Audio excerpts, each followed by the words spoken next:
ہمارے چینل میں خوش آمدید۔ تو چلیے شروع کرتے ہیں آج کی کہانی۔ میرا نام نغمہ ہے۔ میرے والد کا انتقال ایک حادثے میں ہوا تھا۔ بھائی اور ماں کی ہمراہ زندگی گزر رہی تھی۔ معاشی حالات چونکہ بہتر نہیں تھے، اس لیے بھائی دوسرے شہر فیکٹری میں کام کرتے تھے۔ میری والدہ گھر میں بچوں کو قرآن پاک پڑھاتی تھی۔ زندگی پرسکون گزر رہی تھی۔ بھائی کو شہر میں کام کرتے ہوئے 3 سال ہو چکے تھے۔ اچانک ایک شام بھائی کو گھر آئے تو کافی گھبرائے ہوئے تھے۔ امی اور میں نے وجہ پوچھی تو بھائی نے کہا کچھ نہیں، بس ایسے ہی جلدی آیا ہوں، بھوک لگ رہی تھی۔ امی اور میں جانتے تھے بھائی بھوک کے بہت کچے ہیں، اس لیے جلدی کھانا لگایا اور بھائی، امی اور میں نے کھانا کھایا۔ بھائی کھانے کے بعد گھر سے باہر چلے گئے۔ ہمارے محلے میں میری دوست کی بہن کی مہندی تھی۔ میں امی کو بتا کر مہندی میں چلی گئی۔ فنکشن اچھا چل رہا تھا۔ اچانک میری نظر میری دوست کی چچا زاد پر گئی، جو کہ اس فنکشن میں بھی دوپٹے کو اپنے گرد لپٹائے خاموشی سے ایک طرف بیٹھی تھی۔ میں نے اپنی دوست سے پوچھا کہ یہ کیوں ایسے بیٹھی ہیں؟ تب میری دوست نے بتایا کہ یہ بہت سادہ لڑکی ہے، چپ چاپ رہنے والی، کسی سے زیادہ بات نہیں کرتی اور ناچ گانے سے بھی اس کو اکتاہٹ ہوتی ہے۔ مجھے حیرت ہوئی کہ آج کے دور میں بھی ایسی لڑکیاں ہیں جو اس رنگین دنیا سے کوئی مطلب نہیں رکھتی۔ نہ جانے کیوں وہ لڑکی میرے اعصاب پر چھا گئی۔ میں نے گھر جاتے ہی امی کو بتایا اور یہ بھی کہہ دیا کہ بھائی کی شادی اسی لڑکی سے کریں گے۔ امی میری بات سن کر بولیں، پگلی، رشتے اور شادیاں ایسے نہیں ہوتی ہیں، کیا پتہ اس لڑکی کا رشتہ طے ہو اور تم اس کو بھابھی بنانے کے خواب دیکھ رہی ہو۔ مجھے وہ لڑکی بہت اچھی لگی تھی۔ میں نے کہا، ارے امی، میں سکینہ اپنی سہیلی سے پوچھ کر آئی ہوں کہ اس کا رشتہ کہیں نہیں ہوا۔ امی میری بات سن کر سوچ میں پڑ گئیں اور بولی، اچھا میں تیرے بھائی سے مشورہ کر کے ہی کوئی فیصلہ کروں گی۔ میں نے کہا، ٹھیک ہے امی۔ میں تو خوش ہو گئی کہ چلو اچھا ہے، بھائی کی شادی ہوگی تو بھابھی گھر آئے گی اور رونق ہو جائے گی۔ میں اب بھائی کے جواب کی منتظر تھی۔ مجھے یقین تھا بھائی کو کوئی اعتراض نہیں ہوگا۔ اگلے دن امی نے ناشتے کے بعد بھائی کو اس لڑکی کے بارے میں بتایا تو بھائی نے کوئی خاصا جواب نہیں دیا اور یہ کہہ کر جان چھڑوا لی کہ جیسا امی کو ٹھیک لگے وہ اس میں خوش ہیں۔ میری تو مانو چاندی ہو گئی۔ میری امی کو بھی وہ لڑکی بہت پسند آئی۔ مجھے اچھا لگا کہ میری اکلوتی بھابھی میری پسند کی ہوگی۔ میں تو بہت خوش تھی۔ کچھ پوچھ گاچھ کے بعد بھابھی ہمارے گھر آ گئی۔ بھائی بھی خوش تھے۔ بھابھی نے گھر کے کام وغیرہ سنبھال لیے تھے۔ امی کو بھی اطمینان تھا کہ ایک ہی بہو ہے، وہ بھی گھر کو سینچ کر رکھنا جانتی ہے۔ گھر میں 1 افراد کا اضافہ ہو چکا تھا، اسی لیے وسائل بھی زیادہ چاہیے تھے، مگر آمدنی اتنی نہیں تھی۔ بھائی نے جب گھر کے بڑھتے خرچے دیکھے تو انہوں نے کوئی بہتر روزگار کی تلاش شروع کی۔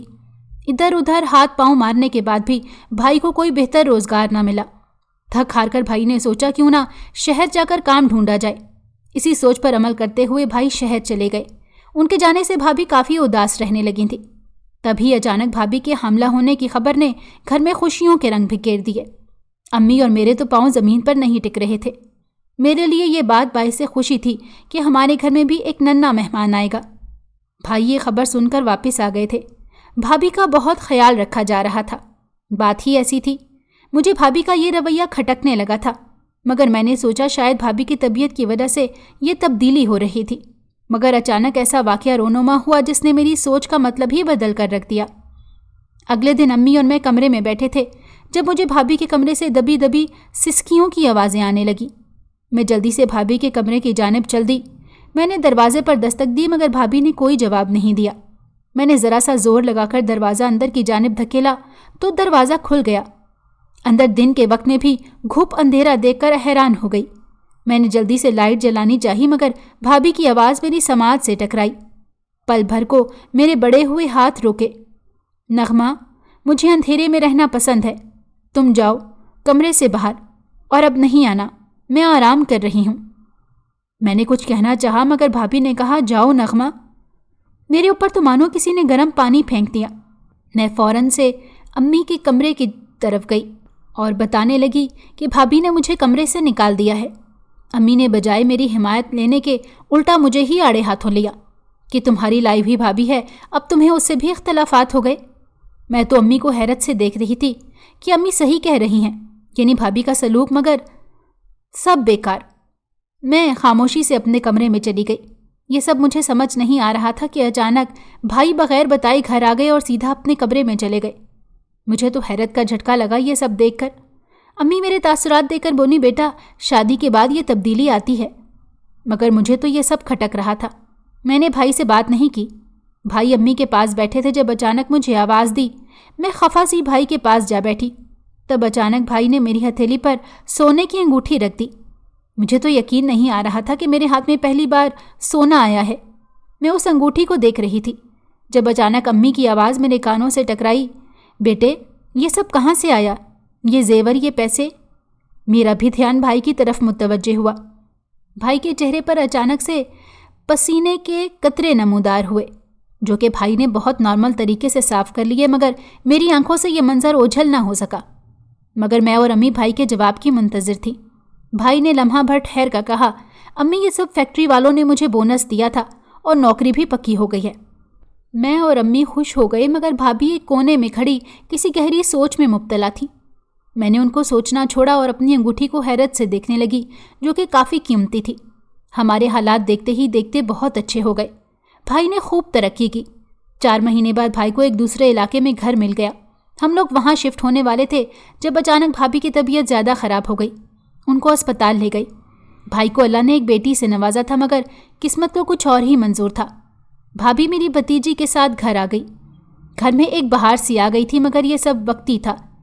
एक दिन भाभी अपनी बेटी को लेकर सहन में बैठी थी तो अचानक ढोल वाला गली में आ गया और तेज़ तेज़ ढोल बजाने लगा। मैं तो अचानक इत्तफा पर घबरा गई।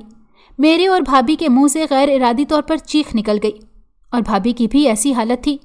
मगर मैंने अपनी भतीजी को देखा जो कि बिल्कुल खामोश लेटी आसमान को तक रही थी। मुझे ये बात अजीब लगी कि एक माँ की बच्ची और इतनी गरजदार आवाज़ से डरी नहीं। मैंने जब भाभी को कहा तो भाभी ने भी हैरत से बच्ची को देखा जो कि अपनी ही दुनिया में मस्त थी। मुझे जो शक था रात को मैंने भाई के आने पर उन्हें बता दिया। भाई ने जब ये बात सुनी तो मुझे और भाभी को देखते हुए बोले, तुम दोनों पागल हो, क्या कह रही हो? मगर मैं और भाभी बज़िद थे। भाई को हमारे आगे हार माननी पड़ी और जो इंकशाफ डॉक्टर ने किया वो सुनकर सब घर वालों को सांप सूख गया। मेरी भतीजी पैदाइशी बहरी है और गूंगी है। वो कभी भी ज़िंदगी में कुछ नहीं सुन पाएगी और ना ही बोल पाएगी। ये बात किसी कयामत से कम नहीं थी, मगर अम्मी के समझाने पर मुझे कुछ ढारस मिली कि अल्लाह की इसी में कोई बेहतरी होगी। मगर मुझे लग रहा था कि भाभी इस सदमे से 2-4 होंगी तो जाकर उनको तसल्ली दी जाए। यही बात सोचते हुए मैं भाभी के कमरे की तरफ गई, मगर भाभी की आवाज़ मेरे कानों से टकराई। वो शायद किसी से फ़ोन पर बात कर रही थी। जी ठीक है, अब जैसा कहा था वैसा ही करना, कोई गलती नहीं होनी चाहिए। भाभी किससे बात कर रही थी, मगर मुझे इस बात का तजस्सुस हुआ कि क्या बात है जिसमें कोई गलती की गुंजाइश नहीं। मुझे इस कश्मकश में मुब्तला थी जब भाई घर में दाखिल हुए और सीधा छत पर चले गए। मैं भी भाई के पीछे छत पर गई। आगे का मंजर देखकर मेरी रूह फना हो गई। मुझे मन तक समझ नहीं आ रही थी। भाई कच्चा गोश्त परिंदों को खिला रहे थे। मुझे तो चक्कर आने लगे थे कि भाई ने आज से पहले ऐसी कोई हरकत नहीं की, और ये सब क्या है? रोने की आवाज़ सुनकर अम्मी भी कमरे में बाहर आ गई। मैंने अपनी भतीजी को अम्मी को दिया और गुस्से से भाभी के कमरे में चली गई। मगर वहाँ का मंजर देखकर मेरा दिमाग और ज़्यादा गुस्से से ख़राब हो गया। भाभी बहुत आराम से पलंग पर बैठी थी। उनके चेहरे पर कोई भी ऐसा तासुर मौजूद नहीं था जिससे अंदाज़ा हो सके कि बाहर उनकी बच्ची रो रही है। मैंने अपना गुस्सा कंट्रोल करते हुए कहा कि भाभी, मुन्नी रो रही है। मेरी बात सुनकर भाभी ने कहा, तो नगमा तुमने मुझे क्यों नहीं बताया? कहाँ है मुन्नी? मुझे लगा मैं पागल हो जाऊंगी। मुझे वहाँ सवालों के समंदर में छोड़कर खुद भाभी मेरी भतीजी को लेने चली गई। मैं भी जल्दी से भाभी के पीछे गई और कहा, अम्मी आप बताएं भाभी को, मैं कब से आवाज़ लगा रही थी। अम्मी ने कहा, हाँ बहू, नगमा ने तुम्हें आवाज़ दी मगर तुमने कोई जवाब नहीं दिया। और क्या हो गया है आप लोगों को? मैं कोई बहरी नहीं हूँ जो आवाज़ सुनकर अपनी बच्ची को लेने ना आती। मुझे आवाज़ नहीं आई तो नहीं आई। मुझे आप लोग झूठा साबित करने पर तुले हैं। भाभी का लहजा उस वक्त किसी भी एहतराम से आ रही था। मुझे तो यकीन नहीं हो रहा था कि हर वक्त डरी सहमी रहने वाली भाभी आज इतना कुछ बोलकर ये जा और वो जा। अम्मी ने मुझे हैरत में मुब्तला देखा तो बोली, अपने भाई से कुछ कहने की ज़रूरत नहीं है, जो हुआ इस बात को ख़त्म करो। मैंने कुछ बोलना चाहा मगर अम्मी की बात ने मेरे अल्फाजों का गला घोंट दिया। वक्त अच्छा गुजर रहा था, फिर न जाने कैसे ये कशीदगी हमारे और भाभी के दरमियान आ गई। कुछ वक्त गुजरा, भाभी फिर से हामला हो गई। इस बार भी भाभी ने एक माजूर बच्चे को जन्म दिया। भाई और सब घर वाले परेशान थे, मगर अल्लाह की मर्जी समझकर सब खामोश रहे। एक बार फिर अल्लाह ने भाई को नेमत से नवाजा, मगर इस बार भी बच्चे माजूर था। भाई काफ़ी परेशान थे, मगर भाभी के चेहरे पर एक भी ऐसा तासुर नहीं था जिससे इस बात का अंदाज़ा लगाया जा सके कि उनके दिमाग में क्या चल रहा है। अम्मी और भाई की फ़िक्र में घुलती जा रही थी। एक दिन अम्मी ने भाई से कहा कि अब अगर अल्लाह कोई औलाद दे तो उसका अच्छे से डॉक्टर का मुआयना करवाना। भाई ने अम्मी की बात सुनकर झुंझुलाकर कहा, अम्मी क्या हो गया है? 3 साल में 3 बच्चे बहुत हैं और अब अल्लाह की मर्ज़ी है, इसमें हम क्या कर सकते हैं? अम्मी ने कहा, मगर बेटा। भाई ने अपने कमरे में जाते हुए कहा, नहीं अम्मी, बस ख़त्म करें इस बात को, और जो है ठीक है, कम से कम मैं बे औलाद तो नहीं हूँ। मैंने अपनी अम्मी से कहा, देखा अम्मी, आपके बेटे के तो तेवर ही बदल गए।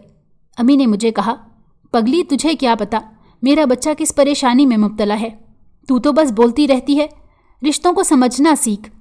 मैंने कहा, बस अम्मी छोड़ें ये बहस। इतने में मोहल्ले में शोर हो गया। अम्मी ने जाकर देखा तो मालूम हुआ कोई हकीम बाबा आए हैं, बहुत पहुंची हुई हस्ती हैं। अम्मी ने फ़ौरन से उनको घर दावत दी और उनके आने पर अम्मी ने भाई के तमाम तर हालात उनको बता दिए। सारी बात सुनने के बाद उन्होंने कहा, मुझे अपने बेटे के कमरे में ले चलो। ये बात सुनकर अम्मी हकीम बाबा को भाई के कमरे में लेकर चली गई। इधर उधर चक्कर लगाने के बाद हकीम बाबा ने अम्मी से कहा, बीबी अपने बेटे के लिए दुआ किया कर और याद रख, मकाफाते अमल होता है और तेरा बेटा उसकी जद में है। तेरा बेटा उस दरख्त की मानंद है जिस पर फल तो लगता है मगर हर फल में कीड़ा है। तो अब बता क्या फ़ायदा ऐसे फल का जिसमें कीड़ा हो। अम्मी और मैं हैरान कुन नज़रों से बाबा हकीम की बातें सुन रहे थे। तब मेरी भाभी कमरे में दाखिल हुई और हकीम बाबा बोले, इस लड़की की कोई गलती नहीं है, ये अपाहज औलाद तुम्हारे बेटे की वजह से हो रही है। अम्मी ने कहा, मगर हकीम बाबा ऐसा क्यों हो रहा है? तो बाबा ने जवाब दिया, ये सवाल तुम अपने बेटे से करना और उसे कहना कि अब भागना बंद करे। अल्लाह उसकी लगाम कस चुका है, अनकरीब वो अपने मकाम से गिरने वाला है। ये बात कहकर बाबा तो चले गए, पीछे हम सबको इस पहेली में उलझा गए। अब अम्मी, भाभी और मैं भाई के आने का इंतज़ार कर रहे थे ताकि उनसे उस राज की हकीकत जान सके। आखिर हमें भी तो पता चले कि ये ऊँट किस करवट बैठता है। शाम को भाई आए तो बहुत उलझे हुए थे। अम्मी ने बात शुरू करते हुए कहा कि बेटा तुझसे एक बात करनी है। भाई ने कहा, हाँ अम्मी बोलें, क्या बात है? अम्मी ने काम सी नज़र मुझ पर और भाभी पर डालकर सारी हकीम बाबा की बातें भाई को बता दी। ये बातें सुनने के बाद भाई एकदम हड़बड़ा कर उठे, मगर अम्मी ने उनका हाथ थाम लिया और बोली, बेटा दुनिया में हर गलती की माफ़ी है। तुमने जो किया मुझे नहीं मालूम क्यों किया, मगर उसका अजाला तुम्हारे आने वाली नस्ल भुगत रही है। हम पर नहीं तो इन मासूम बच्चों पर रहम करो, अपने गुनाहों से तौबा करके अपना रास्ता साफ कर लो। अम्मी की बातें सुनकर अचानक भाई ने अपना सर हाथों में थाम लिया। घर में सन्नाटा छा गया। अचानक भाई की आवाज़ हमारी समाज से टकराई, अम्मी आपको याद है मेरी नौकरी लगी थी जब शहर में मैं बहुत खुश था अपने काम को लेकर। मैं दिलो जान से मेहनत करना चाहता था और आप लोगों को एक अच्छी पुरआसाइश ज़िंदगी देना मेरा मकसद था। जहाँ मैं काम करता था वहाँ के अफसर की तबीयत ख़राब थी तो उसकी जगह उसकी बेटी फैक्ट्री के काम संभालने लगी। काम से मुतल्लिक बातें करते थे मैं और वो, मगर वक्त गुजरने के साथ साथ वो मुझे में दिलचस्पी लेने लगी। मैं समझा बस दोस्ती की हद तक, मगर नहीं। उसने एक दिन मुझे बताया कि वो मुझे पसंद करती है और शादी करना चाहती है, मगर मैंने इनकार कर दिया कि मैं ये शादी नहीं कर सकता।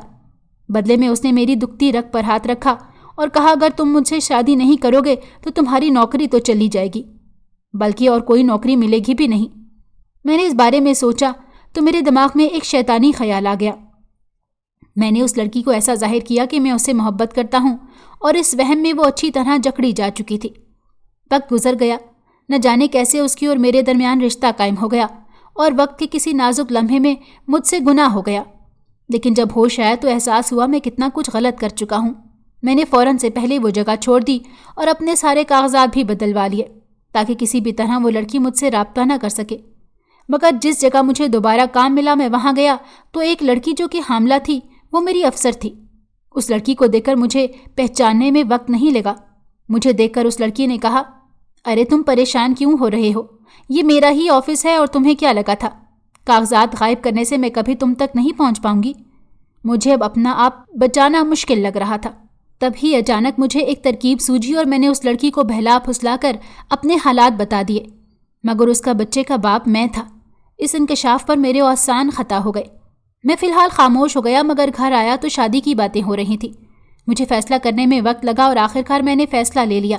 मैं उस बच्चे के पैदा होने का इंतज़ार करने लगा और यही मेरी गलती थी, गुनाह था। मैं अंधा हो गया था। मैंने उस मासूम को ज़िंदगी भर के लिए अपाहज करवाने से पहले ये भी नहीं सोचा कि ये मेरी पहली औलाद है। मैं उस सही सलामत बच्चे को एक माजूरी का इंजेक्शन लगवा दिया जिससे वो सारी उम्र लड़ता रहेगा। ये बात जब मैंने उस लड़की को बताई तो वो सदमे से सकते में आ गई और आज तक अस्पताल में है। वो एक जहनी मरीज़ा बन गई है। ये बात बताते हुए भाई ज़ारो कतार रोने लगे। हम में से किसी की हिम्मत ना हुई उनको हौसला देने की या संभालने की। ये खामोशी भाभी की आवाज़ ने तोड़ी।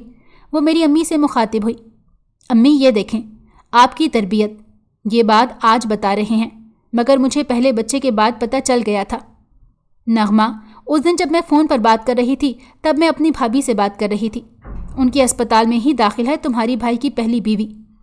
आप लोग जानते हैं उस लड़की को अब दौरे पड़ते हैं। वो अपने उस बच्चे को, जो कि अब इस दुनिया में नहीं रहा, पुकार पुकार कर पागल हो गई। नौजवान लड़की को अपनी नफ्स पसंदी की भीट चढ़ा दिया और यहाँ सुकून से रह रहा है। ये जो हकीम बाबा था, ये कोई पीर नहीं है, बल्कि ये उस अस्पताल का मालिक और उस लड़की के बाप का दोस्त था। उस लड़की की फैक्ट्री अब बंद है। आपके बेटे ने बाइकआउट तो कर दिया हर चीज़ का, मगर फैक्ट्री के कुछ काम करने वालों ने आपके बेटे और लड़की के ताल्लुकात का इल्म था। बाकी सब मालूमात वहीं से मिली। मुझे यकीन नहीं था कि मेरा शौहर इतना बुरा हाल करेगा किसी लड़की का, और मैंने उनसे पूछा तो उन्होंने मुझे धमकाते हुए कहा कि ये सब झूठ है। उस दिन जब छत पर आप अपना सदका उतारने छत पर गए तो मुझे अजीब लगा, और जब हमारे बच्चे का डॉक्टर ने बताया कि आपका बच्चा नॉर्मल नहीं है, ये बात सुनकर उन्होंने कभी उस बात को इतना आम समझा कि मुझे शक हुआ। आखिर कौन सा इतना पत्थर दिल बाप है, मगर ये इंसान पहले से ही अपनी औलाद को। भाभी अचानक खामोश हो गई। ये सब सुनकर अम्मी तो अपना दिल थाम कर रह गईं। मैं भाई के झुके हुए सर को देख रही थी। ये मेरा भाई था जो कि हमेशा से माँ और बहन के लिए मेहनत करने वाला इंसान था। वो कैसे इतना बड़ा गुनाह आसानी से कर गया। भाभी गोया हुई कि मैं अब इस इंसान के रूप में जानवर की बीवी बनकर नहीं रह सकती। अल्लाह का करम है, इस इंसान की हकीकत हमारे सामने आ गई। भाई का झुका हुआ सर नहीं उठा। 2 साल बाद आज मेरी माँ को इस दुनिया से गए 6 माह हो गए हैं। मैं एक स्कूल में टीचर हूँ। मेरी भाभी और मैं साथ रहते हैं। अनथक मेहनत के बाद मेरे भतीजा भतीजी के लिए इलाज का ज़रिया मिल गया। उसी इलाज के लिए हम रकम इकट्ठी कर रहे थे। बच्चे छोटे थे, मगर बड़े होने तक उनकी हालत ठीक होने के आसार नुमायाँ थे। स्कूल से छुट्टी हुई, मैं और भाभी सड़क किनारे खड़े रिक्शे का इंतज़ार कर रहे थे कि सामने ही मेरी नज़र रुक गई। कैसे ना पहचानती मैं उस इंसान को जिसकी उंगली पकड़कर मैंने चलना सीखा था। मेरी आंखों के सामने भाई फटे पुराने कपड़ों में ज़मीन से बातें कर रहे थे। उस दिन के बाद भाई कभी घर वापस नहीं आए। सुनने में आया कि भाई का एक्सीडेंट हो गया था। उसकी वजह से उनके दिमाग में चोट लग गई थी। खून ज़्यादा बह जाने की वजह से भाई अपनी याददाश्त खो बैठे। अब वो किसी को भी नहीं पहचानते, पागल खानों से भी भाग आते हैं। आज अपने दिल अजीज़ भाई को देखते हुए दिल खून के आंसू रो रहा था। मैंने भाई की जानिब कदम बढ़ाने चाहे, मगर भीड़ में भाई न जाने कहाँ गायब हो गए। मैं दिल पर पत्थर रखे वापस आ गई। ज़िंदगी बहुत अजीब चीज़ है। किसने सोचा था हमारे हंसते बसते घर का ये हाल होगा। जब वसाइल नहीं थे तो सुकून था, सब साथ थे, बहुत सुकून था चारों तरफ। मगर अब घर की तन्हाई मुझे खाने को आती है। भाभी बहुत अच्छी दोस्त साबित हुई, मुझे तन्हा नहीं छोड़ा। मगर मैं यही सोचती हूँ कि कैसे लोग किसी की ज़िंदगी उजाड़ कर अपने लिए खुशियाँ चाहते हैं। क्यों भूल जाते हैं वो रब सब देखता और जानता है। बुरे काम का अंजाम बुरा होता है। हर अमल का मकाफाते अमल होता है। अच्छा करने वालों के साथ अच्छा होता है, मगर बुरा करने वालों के साथ बुरा होता है। इसका एहसास इंसान को सब कुछ ख़त्म होने के बाद होता है। ये पछतावा, ये सब उस वक्त बेकार होता है अगर ज़मीर बुरा काम करते हुए ही मलामत ना करे, तो उस ज़मीर का बाद में मलामत करना भी बेकार होता है। किसी की सज़ा काटने से या माफ़ी मांगने से इस तकलीफ़ का अजाला नहीं हो सकता, तो हम जानकर या अनजाने में सामने वाले इंसान को दे चुके होते हैं। कोशिश किया करें अपने जज्बात को काबू में रखें। वक्ती तौर पर ख़ुद को सूरत हाल के हवाले कर देना ही ठीक होता है। गलती इंसान से होती है, उसकी माफ़ी है, मगर बात एहसास होने की है। अगर इंसान का दिल और दिमाग हाजिर हो तो कोई भी गलत काम सही हो सकता है। अच्छा सोचें, अच्छा होगा। ورنہ برائیوں کا خمیازہ بھگتنا آسان نہیں ہوتا ہے۔